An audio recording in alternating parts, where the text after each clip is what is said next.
Welcome to Explore Analytics. Today, we're going to walk through how you can build analytical applications to package up your reports, trend jobs, dashboards into one tidy object.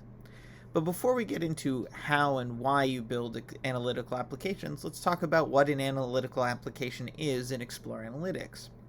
In Explore Analytics, an analytical application is a single object where you can group together views, including lists, pivots, and charts, dashboards, and all of the technical underlying functionality like track trends and scheduled reports and data sources that all come together to provide the value, the analytics that you're delivering to your users. So it provides one container in which you can fill all of these useful components. Now, why would you go and make these analytical applications? There's a few reasons. The first is organization. Today, you were likely building, many different reports of many kinds, many of which are related to each other, then have some associated dashboards or track trend jobs that you're all building together. By packaging these into analytical applications, you can very easily sort through all the objects that are related to them in one place. So for example, your executive management dashboard may have a KPI dashboard as well as a scheduled staffing trends dashboard, each of which with a host of reports and trend jobs that are underlying it. You may also have a separate incident response application. Again, you want to group all of those objects together so that you have a place to go. Within the product, the analytical applications then gives you a list of these different objects, and within them you'll be able to see all the different components, the views, the data sources, the tables, all within one easy to find user interface. So that's the first reason, organization. But there's another really key reason to use Explore Analytics as analytical applications, and that's portability. So once you've packaged together an analytical application that again has all of the objects, you can then easily export it to a single XML file that contains all of those contents. You can use that for two reasons. One is if you want to transfer it from one data source to another. So let's say you have a dev data source that you wanted to test these reports against, and then you want to move them to prod data source without having to rebuild all your reports. You can do that by creating the analytical application, exporting it, and then applying it to the new data source. You can also use that XML as a backup. You can use it as a point-in-time object that has all of the reports and dashboards that you could save locally. So if you wanted to, load the entire application and go back to the state it was at the time you exported the XML, you can. Again, that's real key in terms of portability. You get one object, and here you're using that one object to create a single file. But there's another, even more high-level and strategic reason to build analytical applications, and that's because of showing value. Again, going back to what we saw before, where you take this mess of reports and dashboards and trend jobs, and you stack them into these neat containers of analytical applications. What that allows you to do is actually show to executive management, to other folks within your organization, the real value of these reports, right? You're looking at it from a product perspective. Here's a suite of analytics, each delivering its own unique value. So for example, one of our customers used the analytical applications because they had gone to deploy 7 data sources, all related to customer experience reporting.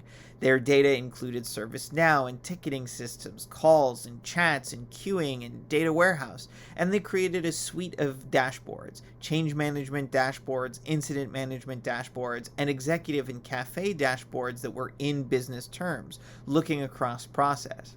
By putting these together into the focus of an application, the executive management and leadership within the stores and within the different silos all saw the same, approach and could really see what the value of the reporting was, not just as a add-on or a small component of what they were already doing, but as something that really delivered a lot of value to themselves. And because of that, the suite of apps were designed as one holistic product using consistent business language across the case. So if you think of these applications as a product where you're really reaching a breadth of use cases, you can really get to that next level with your analytics.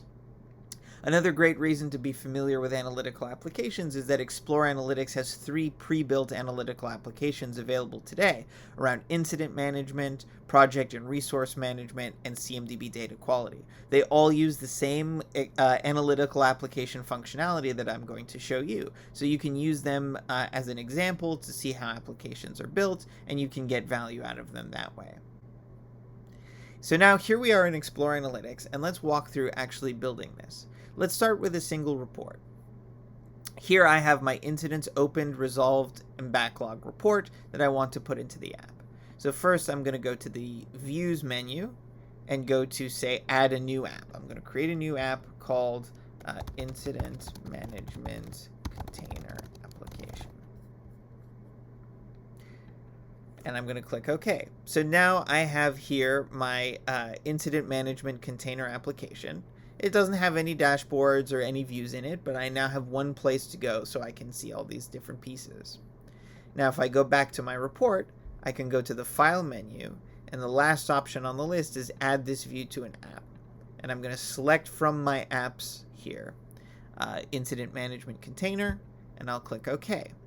Now if I go back to that application, you'll see that I have here the view, this view that I added, and I also have the track trend job automatically added associated to it because Explore Analytics knows that that report relies on a trend job that generates the backlog. And I can also look in the data sources, and it pre-populated which data sources those were against. So again, even with just that first app I've added, I'm already seeing multiple objects in here that are very easy to get into one area. I can do the same with the dashboard. If I navigate to a dashboard and go to the File menu, you'll notice here that it says remove this dashboard from its application. In this case, because it's already in one application, I need to remove it first and then add it to the application that I want it to be in, this new Incident Management Container application. Again, if I now go back to that application and look at dashboards, I've got my call center dashboard right here, along with the view that I added and those track trend jobs. You'll see that again, another track trend job has come in as part of that dashboard. It even tells me that it came through that dashboard. Very easy for me to see all of the components that are inside of this analytical application. I can also add things to apps just from any list. So for example, if I were to go to my scheduled dashboard jobs, if I wanted to add this job, I could click and say add this job to an app, and then it would be, within that application. I'm not going to do that right now. Once I have this application together, if I go to my list of analytical applications and right click or click in the white space around this application, I can see here I can go to any of those lists. I could delete or edit it, or I can export the app definition, which is what's going to give me that XML file that we discussed previously. I can also click publish or share, which is going to walk through all the views and dashboards and publish them, or share the app if I want the app to be visible to other people's who share this environment with me. Once you have this application built, if I say export this app definition, you'll see that I get this XML file. Now I can go to views and say import an app and select that XML file. And now it's going to ask what data sources do I want to import it against. So I'm going to choose the same Explore data source, but this time I'm going to select a different, let's say, developer instance. I want to play against it with the data that's in my developer instance, and I would click OK, and it's going to load that information there. If you're loading in an application with the same name, you should use this instance to say, this is now my developer instance of the same application, and that way it won't conflict with the existing application.